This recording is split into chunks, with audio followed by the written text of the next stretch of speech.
Burnout 3 Takedown. What an absolute masterpiece of an arcade racing game. Released by Criterion Games and published by EA back in 2004, this is one of those racing titles that I keep coming back to time and time again. And honestly, after nearly 2 decades, it's hard to argue against the idea that Burnout 3 might just be the greatest arcade racing game of all time. So I'm here to tell you about it, although I don't think anyone's going to argue. Burnout 3 wasn't just about crossing the line first. No, it flipped the script on racing games by rewarding you for everything else you did on the road instead. Driving fast? You got points. Near misses with oncoming traffic? You got points. Drifting through tight corners at breakneck speeds? You got points. But where the game really shines, and what made it stand out from every other racer at the time, was how it celebrated aggressive driving. This game wasn't about playing it safe or sticking to the racing line. Instead, it encouraged you to smash your opponents and ram them off the road. The more violent, the better. Takedowns were the bread and butter of this game, and each one was like a mini achievement. Slamming an opponent into a wall, shoving them into oncoming traffic, or forcing them off a cliff would slow down time, letting you savour the destruction in glorious detail. And each takedown you pulled off boosted your boost meter, so the more you wrecked, the faster you could go. It wasn't just mindless chaos either. Burnout 3 had a layered strategy. Pull off the perfect takedown at the right moment and you could flip the entire race in your favour. And don't even get me started on the signature takedowns. These were special. Over the top crashes you could perform in specific areas of the map, each rewarded with a postcard snapshot of your handiwork, because who wouldn't want a keepsake of their most epic road race moment? The game had a ton of variety too. There were traditional races, but where Burnout 3 really thrived was in the sheer number of game modes, each with its own chaotic twist. You had your classic racing mode. Sure, you were competing to finish first, but the real goal was to leave a trail of destruction in your wake. Takedowns weren't just encouraged, they were essential if you wanted to keep up your speed and dominate on the track. Now one of my personal favourites, Road Rage. Now this mode was pure catharsis. You didn't even have to worry about finishing first, all you had to do was rack up as many takedowns as possible. There's just something so deeply satisfying about relentlessly smashing into your rivals, chaining takedowns together, and seeing how high you can push that counter. Time attack. Okay, this mode was a bit more traditional. It was all about speed and precision, testing your skill against the clock. While it didn't have the crash heavy carnage of other modes, it offered a nice breather from all the chaos and gave you a chance to show off your driving ability. Along to everyone's favourite, the crash events. The glorious crash mode. This is where Burnout 3 leaned all the way into its destructive nature.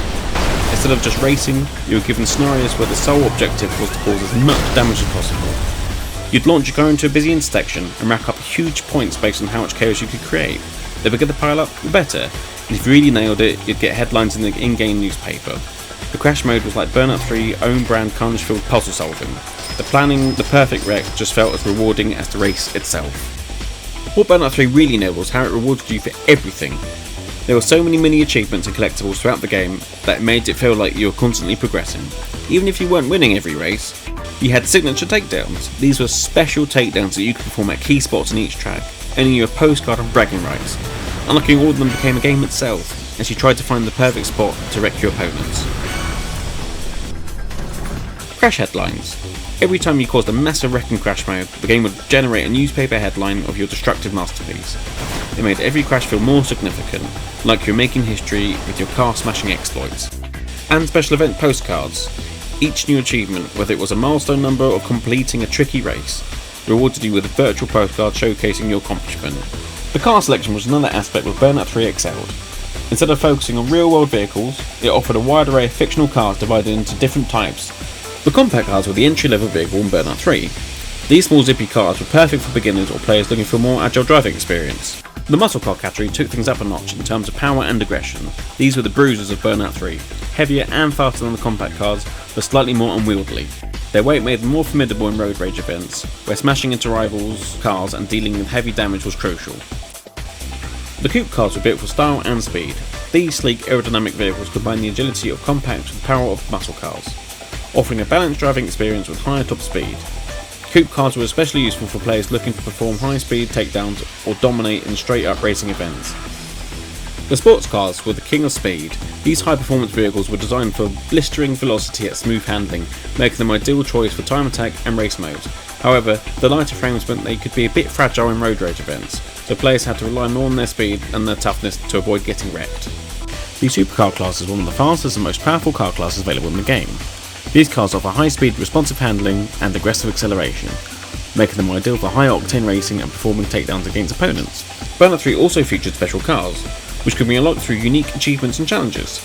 These cars added an extra layer of replayability and fun. While the other categories were designed for racing and road rage, Crash Mode brought its own special vehicles to the mix.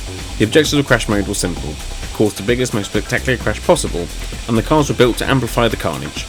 Crash Mode vehicles range from sports trucks to fire engines, each selected for the ability to create chain reaction wrecks. And then there's the Burnout 3 soundtrack.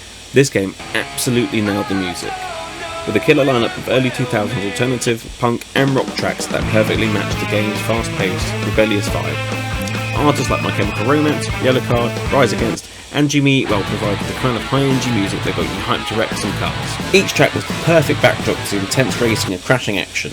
Whether you're in the middle of a race or crashing into traffic, the music kept the adrenaline pumping and making it feel like you were living your own music video. It's a soundtrack that even today is up there with the best. Now, I couldn't go on without saying about one of the most innovative and beloved features of Burnout 3, the impact time mechanic, which transformed what was traditionally a punishing moment in racing, turned it into an opportunity for players to wreak even more havoc. In most racing games, crashing is a moment of frustration, a break in the action that sets you back, even penalises you for pushing too hard or making a mistake. However, Burnout 3 turned this convention on its head, rewarding players for how they handled themselves in the face of disaster. It took what could have been moments of failure and frustration and turned them into chances for creativity, destruction and even success. Nearly 2 decades later, Burnout 3 Takedown remains a gold standard for arcade racing games. It perfected the balance between speed and destruction, and its constant reward system kept players hooked. In a world filled with hyper-realistic simulation races, Burnout 3 stands out as a reminder that the sheer joy of pure adrenaline-fueled arcade racing. It wasn't about lap times or precision driving, it was about chaos, speed and unforgettable moments.